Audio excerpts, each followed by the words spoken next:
Um salve das galáxias, pessoal. Ritson, Lucas na área. Vamos que vamos. Vamos estudar agora o assunto responsabilidade das partes por dano processual. Se tiver no teu edital esse tema, ele está no CPC entre os artigos 79 a 81.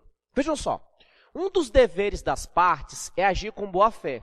As partes têm que agir conforme a boa-fé objetiva. Você tem que ter uma conduta ética, uma conduta leal, uma conduta proba.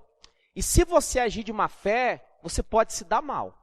O código nos diz que reputa-se litigante de má-fé, ou seja, é litigante de má-fé a pessoa quando ela pratica algumas condutas. Mas a pergunta é, quem é que pode ser litigante de má-fé? Tu vai marcar que é o Ari. O Ari, ele responde se ele praticar litigância de má-fé. Quem é o Ari, Ritson? Autor, réu ou interveniente? Vejam só. Você não está fazendo prova subjetiva para juiz. Mais à frente eu posso até fazer um curso mais aprofundado, mas não é esse o objetivo agora aqui. Agora vejam só, autor, réu e interveniente são as pessoas que respondem se praticarem litigância de má-fé. Então se cai na prova, quem é que responde por litigância de má-fé? O Ari, autor, réu ou interveniente. Se você praticar litigância de má-fé, você vai ser penalizado. Mas eu preciso saber quando que eu estou como litigante de má-fé. Você pratica litigância de má-fé quando você pratica uma dessas condutas. Primeira, é litigante de má-fé aquele que deduzir pretensão ou defesa contra texto expresso de lei, contra fato incontroverso. A lei diz que você não tem direito e você lá e fica batendo na tecla, sabendo que vai perder. Pô, velho, pra que isso? Isso é litigância de má-fé. Também é litigância de má-fé a pessoa que altera a verdade dos fatos, quem fica mentindo no processo. É má-fé. Também é litigância de má-fé aquela pessoa que usa do processo para conseguir objetivo ilegal. Não pode. Também é litigância de má-fé quem opuser resistência injustificada, ficar inventando moda, atrapalhando o processo.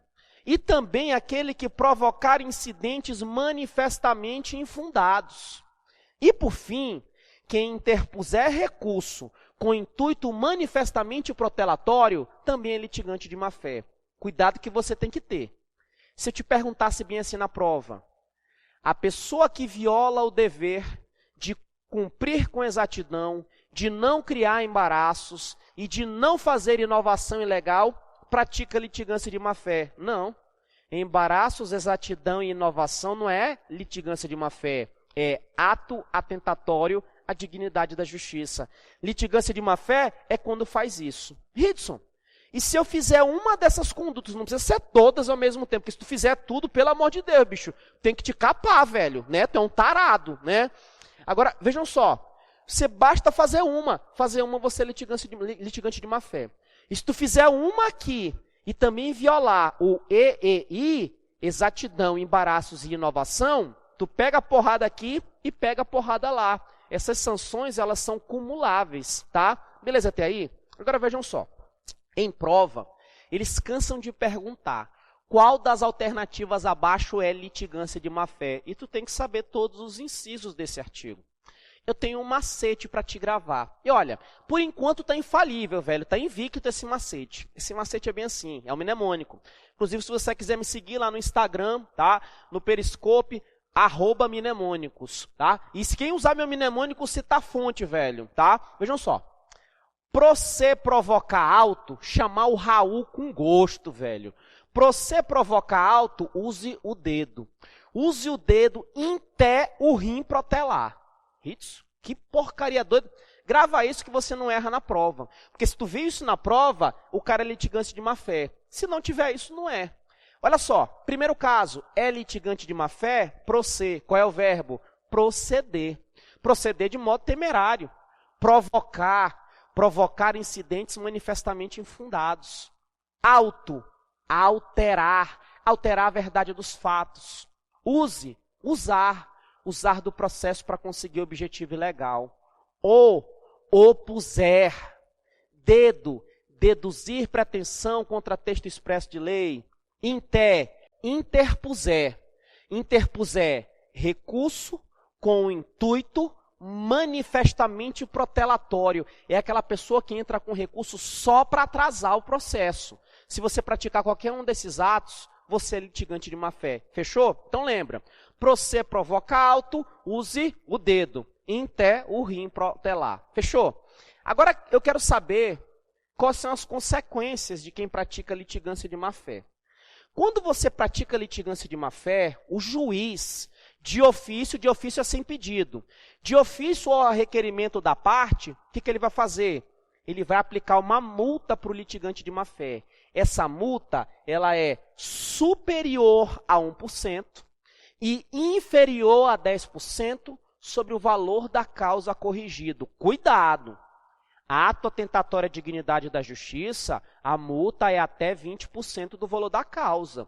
Litigância de má-fé, a multa é superior a 1% e inferior a 10% do valor da causa. Ritsu, para quem que vai essa multa? Essa multa vai para o bolso da parte. Caracas, Edson, a multa do ato atentatório à dignidade da justiça vai para o governo, vai para o fundo e aqui vai para a parte? E cuidado que isso cai em prova, tá? Beleza até aí? Só que olha só. Caso o valor da causa seja irrisório, muito pequeno, ou inestimável muito grande, o juiz pode fixar essa multa em até 10 salários mínimos. Fechou até aí? Só que, quando nós estudamos ato atentatório à dignidade da justiça, tu olha o CPC e tu vai encontrar que ele só fala da multa. A litigância de má-fé não.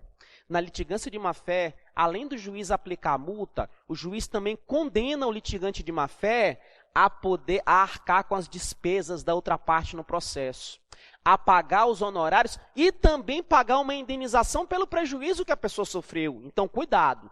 O litigante de má-fé são 4 penalidades: multa, despesas, honorário e indenização. Ritsu, qual é o valor dessa indenização? Olha, o valor dessa indenização depende, porque quem vai fixar o valor é o juiz.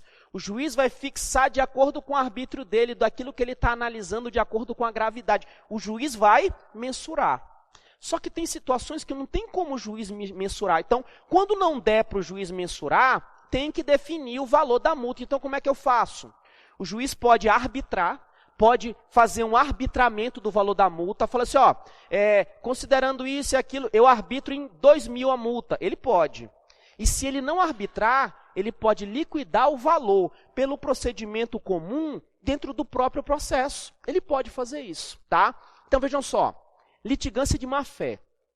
Quem que pode praticar litigância de má-fé? É o ARI. O ARI pratica litigância de má-fé. Quem é o ARI? Autor, réu e a letra I, interveniente. Quando que eu sou litigante de má-fé? O macete, tu tem que saber o macete. Você provocar auto, use o quê? O dedo. Em té, o rim protelar. Proceder. Provocar, provocar. Auto, qual é o verbo? Alterar. Use, qual é o verbo? Usar. O, qual é o verbo? Opuser.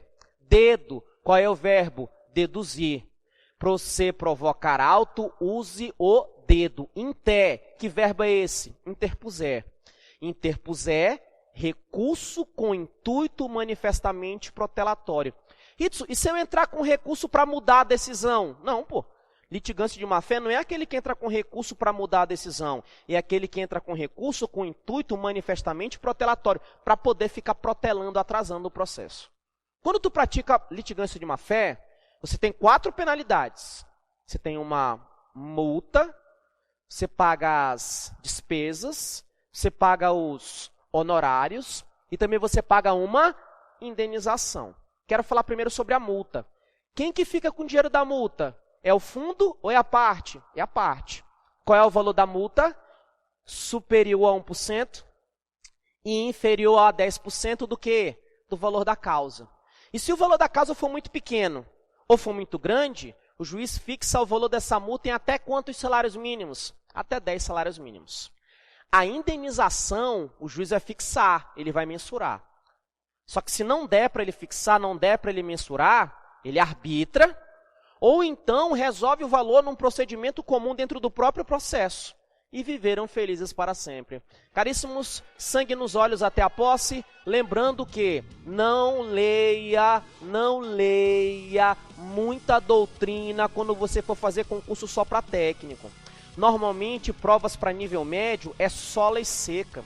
E a maioria das questões para analista de TRT, tribunais, a maioria avassaladora é também lei seca. Eu sei que estudar lei seca é um saco, mas vai acompanhando pela lei seca do jeito que eu estou desmontando aqui. Pessoal, obrigado. Até a próxima. Pra cima, caveira, pessoal. Fui!